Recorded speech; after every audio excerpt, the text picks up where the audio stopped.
আজকে আমি আপনাদের মাঝে নিয়ে এসেছি একেবারে ভিন্ন ধরনের একটি রেসিপি। অনেকে হয়তো এগুলো খান না বা পছন্দ করেন না। আসসালামু আলাইকুম, সবাই কেমন আছেন? তো আমি আজকে নিয়ে এসেছি মুরগির পাখা পা এবং তার সাথে আছে দুই একটা চাম।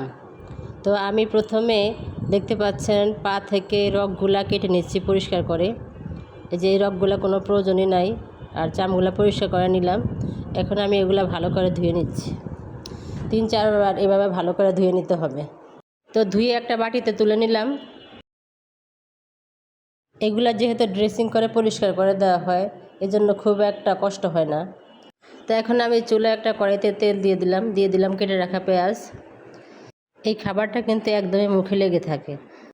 তো আমি নিয়ে নিলাম আস্ত বড় একটা তেজপাতা। আমার পেঁয়াজ ভাজাটা একদম হয়ে গেল। এখন কেটে রাখা মুরগির পা এবং পাখাগুলা দিয়ে দিলাম, একটু নেড়ে চেড়ে নিলাম, তেলের মধ্যে হালকা করে একটু ভেজে নিলাম। এখন আমি দিয়ে দিচ্ছি হলুদের গুঁড়ো দিয়ে দিলাম 2 চামচ পরিমাপ মতো।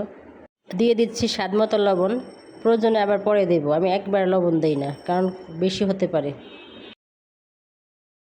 এখন দিয়ে দিচ্ছি রসুন বাটা, তারপরে দিয়ে দিচ্ছি আদা বাটা এবং পেঁয়াজ বাটা। এখন দিয়ে দিচ্ছি এলাচ, লং, গোলমরিচ, তেজপাতা এবং দারুচিনি। এখন সম্পূর্ণটা ঢেলে দিচ্ছি। তো আবার একটু নেড়ে চেড়ে নিলাম, সুন্দর করে নেড়ে চেড়ে নিতে হবে। আমি এখন কোনো পানি ব্যবহার করব না, কারণ পানিটা আমি একবারই দিব। তেলের উপরে কিছুক্ষণ আমাকে এভাবে নেড়ে চেড়ে নিতে হবে, এভাবে ভাজা ভাজা করতে হবে। এখন দিয়ে দিলাম মরিচের গুঁড়ো, পরিমাপ মতো লাল মরিচের গুঁড়ো দিয়ে দিলাম। আবার কিছুক্ষণ একটু নেড়ে চেড়ে নিলাম। তেলটা প্রায় অনেকটাই বের হয়ে আসছে, আমি এখন একটু ঢেকে দিলাম। তো ঢাকনাটা তুলে আমি ঝোল দিয়ে দিলাম, একেবারে ঝোল দিলাম, আর ঝোল হবে না। এখন যারা আমার ভিডিওটি দেখছেন তারা প্লিজ একটা লাইক দিয়ে দিন এবং সাবস্ক্রাইব করে পাশে থাকুন। আপনাদের মাঝে নতুন কোনো রেসিপি নিয়ে আবার হাজির হব। ঝোলটা প্রায় শুকিয়ে আসছে, তো আমি বেশি ঝোল রাখবো না। রান্নাটা কিন্তু একদমই শেষের দিকে। তো আমি এখন দিয়ে দিলাম কয়েকটা কাঁচামরিচ কাটা, তারপরে দিয়ে দিলাম একটুখানি ধনিয়া পাতা।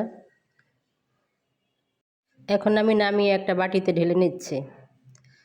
তো আলহামদুলিল্লাহ, কালারটা অনেক সুন্দর আসছে এবং খেতেও দারুণ হয়। মাঝে মাঝে আমরা প্রায় খেয়ে থাকি। আমরা মজা করে এগুলাকে মুরগির অ্যাক্সেসরিজ বলি। আপনাদের কাছে রেসিপিটি কেমন লেগেছে? যদি ভালো লাগে তাহলে লাইক, কমেন্ট, শেয়ার এবং সাবস্ক্রাইব করে পাশে থাকবেন। আল্লাহ হাফেজ।